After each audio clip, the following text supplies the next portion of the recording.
এটাই শেষ ট্রেন ছিল।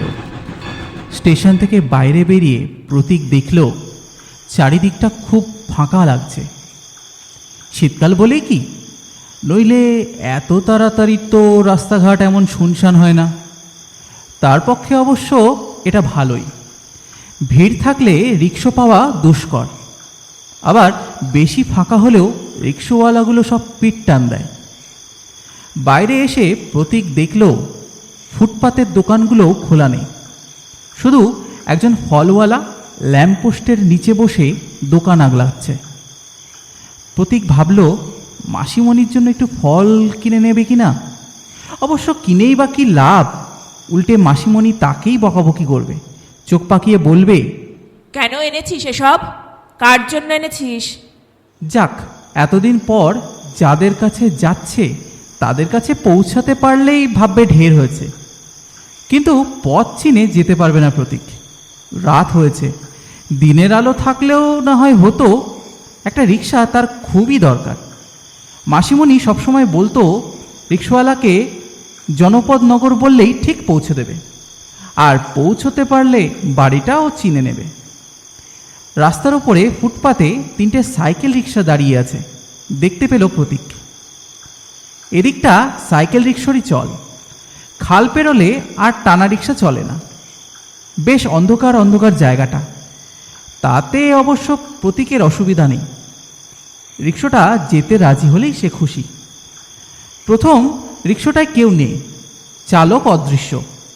তার পিছনে যে রিক্সাটা দাঁড়িয়ে আছে তার চালক গাড়িতে বসেই চাদর মুড়ি দিয়ে ঘুমোচ্ছে। ও ভাই, ও ভাই করে কয়েকবার ডাকলেও সে উঠল না, নড়াচড়াই করল না। আর একটা মাত্র রিক্সা দাঁড়িয়ে আছে একটু পেছনে, তার মধ্যেও ঘুমন্ত রিক্সাওয়ালা বোধহয়, কারণ যে রয়েছে সে কম্বলে আপাদমস্তক ঢেকে রিক্সার পাদানিতেই শুয়ে আছে।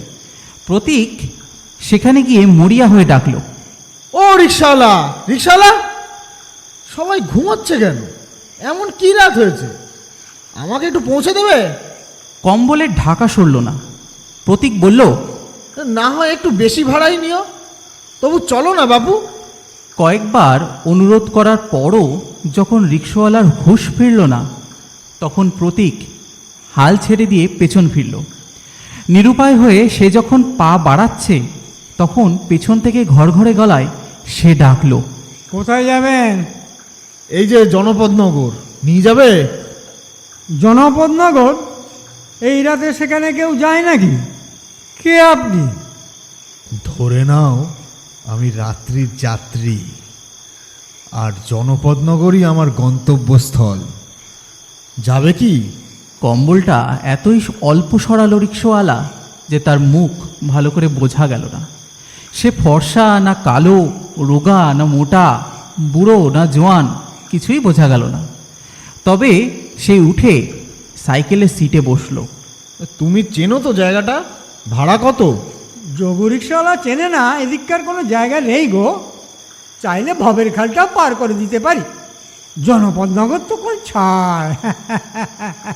হাসি থামাও বাবু যোগু, ভাড়া কত নেবে বলো? 100 টাকা দিয়ে দেবেন। 100? মাসিমণি বলেছিল 30-40 টাকা ভাড়া। মাসিমণি? আপনার বাসি কি জানতো শুনশান রাতে রিক্সা নেবেন? অমন মড়ক শেষে জনপদে যেতে হবে, তাছাড়া আজকে রাত্রিটা মোটেই ভালো নয়। মড়ক? কিসের মড়ক যোগু? বাবা, করোনার পর জনপদনগর তো সাপ। কোথায় যে যাচ্ছেন কে জানে। ঠিক আছে, 100ই দেব, কিন্তু পথে। আর পথে কিংবা বিপথে? বলছি যাওয়ার পথে কোনো পেট্রোল পাম্প পড়বে? তা পড়বে, দুধের ডিপো ছাড়ালেই তো একটা পেট্রোল পাম্প পড়বে। এদিকে আসা যাওয়া আছে? না, মাসিমণির নির্দেশ মতো বলছি। সেই পাম্পের পাশের গলিতে খাওয়া দাওয়া বলে একটা ভাতের হোটেল আছে, তুমি চেনো? ওইখানে একটু থামতে হবে। ওই দেখো, ওখানে গিয়ে আবার বসে পড়বেন নাকি? এই রাতে আমি দাঁড়িয়ে থাকতে পারবো না বলে দিচ্ছি। আর দাঁড়ালে 125 টাকা ভাড়া লাগবে। ওহ যোগু, কে বলেছে আমি বসে যাব? আমি যাবই না।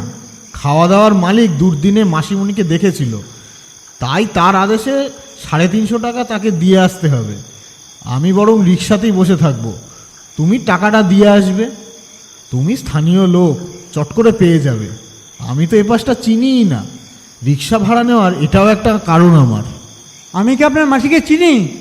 তার ঋণ কি করে শুধবো? না না, বলবে জনপদনগরে লাবণ্য দেবী এই টাকাটা পাঠিয়েছেন, তার নিজের আসার উপায় নেই। আমার কথা না হয় নাই বললে। ও ঠিক আছে, চলুন, আগে তো দুধের ডিপো অবধি যাই। এই বলে প্যাডেলে চাপ দিল যোগু। খানিকক্ষণ যাওয়ার পর প্রতীক বলল, চারপাশের দোকান টোকানগুলো বন্ধ না, রাত হয়েছে তাই? দোকান, অর্ধেক দোকান তো বেবাক বন্ধ হয়ে গেছে। লকডাউন সামলাতে পারে ছোট ছোট দোকান? ওরা হলো দিন আনা দিন খাওয়া মানুষ। দোকানি হলো মজুর, সাপ্লায়ার হলো ঝাড়ুদার, মালিক হলো সবজিওয়ালা। একেবারে তছনছ। যা হলো কালের করোনায়, সে আর কি বলবো। প্রতীক আপন মনে হাসল। এই কথা তার চেয়ে বেশি আর কে জানে। আচ্ছা যোগু, তুমি এমন করে কম্বল মুড়ি দিয়ে সাইকেল চালাচ্ছ কেন? অসুবিধা হচ্ছে না? খুব ঠান্ডা লাগছে? শীত অবশ্য পড়েই গেছে, রাতও হয়েছে। যোগু একটু হাসল, গান গাইতে লাগলো, চাপা সুরে এবং অবশ্যই বেসুরে। তারপর বলল, রাতের শহরে ভাই, আপনার মতো গরম জিকেট তো আর নাই যে গলা মাথা ঢেকে নেবো। এই কম্বলই সম্বল, গায়ের চাদর, শোয়ার বিছানা, চেহারা ঢাকনি সব। প্রতীক ভাবল যোগুর রসবোধ বেশ গনগনে। হেসে বলল, আমার বাড়ি গেলে একটা জ্যাকেট তোমাকে না হয় উপহারই দিয়ে দেবো।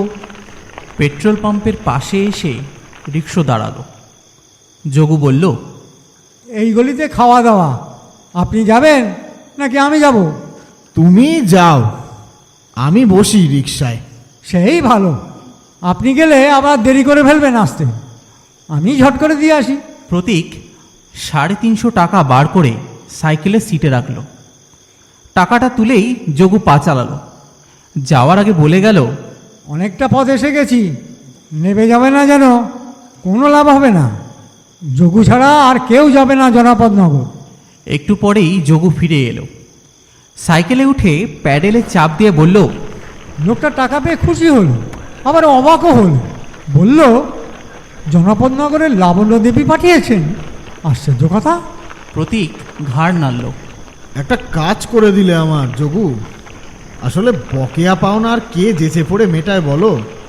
মাসিমণি নিতান্তই ভালো মানুষ, অপরের ঋণ রাখতে চায় না। চলো। যোগু জোরেই চালাচ্ছে তার সাইকেল রিক্সা, একটু বেশিই জোরে। রাত হয়েছে, খুব শুনশান চারিদিকে। যোগুর সাইকেলের ঘন্টি ছাড়া আর কোনো শব্দ নেই, আলোও নেই এদিকটা তেমন। প্রতীক হঠাৎ কান খাড়া করল। কেউ যেন কাঁদছে বিনি বিনি, নাকি গান গাইছে কেউ নাকি সুরে। তার চোখ তো। সে যোগুকে জিজ্ঞাসা করলো, কেউ কি কাঁদছে নাকি নাকি সুরে? ওসবে কান দেবেন না বাবু, ও হলো পেতনির কান্না। কে কেউ শোনে, কে কেউ শুনতে পায় না। আমি যেমন শুনতে পাই না। জনপদনগরে পরপর ঘরে করোনায় একদম শেষ হয়ে গেছে। কাঁদবেই তো। আছে হয়তো এখনও বেঁচে 1-2 ঘর, হয়তো আপনার মাসিমণির মতো। 150 টাকা ভাড়া না পেলে আমি এদিকে আসতামই না। আজ যেন রাত্রিটা ভালো থাকছে না। 150ই নেবে? বড় বেশি নিচ্ছ যোগু, যাই বলো। আরও 25 বাড়াচ্ছ। ওসব কথা ছাড়েন, দেখুন কোনটা আপনার মাসির বাড়ি। আমাকে ফিরতে হবে তো। আরেকটু চলো, আরেকটু চলো। হ্যাঁ হ্যাঁ, আরেকটু জোরে। জোরে কি বলছেন? উড়েই তো যাচ্ছি। গাছের পাতাগুলো কেমন দুলছে, হাসছে যেন। গাছের কথায় মনে পড়ে গেল, জোড়া নারকেল গাছের পাশের বাড়িটাই তো মাসির। চিন্তা হলো মাসিকে পাবো কি পাবো না। আরে আরে, ওই তো জোড়া নারকেল গাছ, আর ওই হলো মাসির বাড়ি। মনে পড়ে গেছে। থামো যোগু, এসে গেছি, থামো।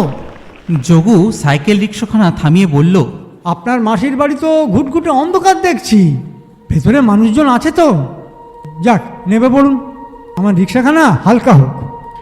মানুষজন থাকুক আর যেই থাকুক, ভেতরে তো যাই আগে। আমার ভাড়াটা দিয়ে যান, 150 টাকা 1 টাকাও কম নেব না। হ্যাঁ, তুমি তো 1 টাকাও কম নেবে না জানি। আমার কাছে অতটা খুচরো টাকা নেই, তুমি একটু দাঁড়াও, ভেতর থেকে এনে দিচ্ছি আমি। দরকার হলে না হয় মাসিমণির কাছ থেকে চেয়ে আনছি। ওই দেখো বোঝো ঠেলা, এখন টাকা আনতে ভিতরে যাবেন, কখন ফিরবেন কে জানে। আমি সঙ্গে যাব। ভেতরে যাবে? মাথা খারাপ তোমার? ভয় নেই, 150 টাকা তোমার মার যাবে না, দিচ্ছি। প্রতীক ভেতরে চলে গেল লাফিয়ে। যোগু অপেক্ষা করছে। একবার রিক্সা থেকে নামছে, একবার উঠছে। বাড়িগুলো যেন আধারে হারিয়ে দাঁড়িয়ে আছে। দিনের বেলাতেই এদিকে খদ্দের আসে না, রাতের সবারই তো দূরের কথা। কেউ ফিসফাস করে কথা বলছে নাকি? না, গাছের পাতায় হাওয়া লেগে অমন শব্দ হচ্ছে। 1 মিনিটও যেন 20 মিনিট মনে হচ্ছে। কেমন যেন রাতটা। অধৈর্য হয়ে যোগু সাইকেলের ঘন্টি বাজালো জোরে। বাড়িটার দোতলার বারান্দায়। আরে যোগু, এত রাতে কেউ অমন সাইকেলের ঘন্টি বাজায়? এতদিন পর মাসিমণির সঙ্গে দেখা হলো, কথা বলবো না? এই নাও তোমার ভাড়া, 150 মতোই আছে। হাতটা বাড়াও, আর নিচে নামতে ইচ্ছে করছে না। আমি এখান থেকে দোতলা বারান্দায় হাত বাড়াবো, নেবে এসে দাও না। তুমি না বাড়ালে আমাকেই বাড়াতে হবে হাতটা। এই নাও।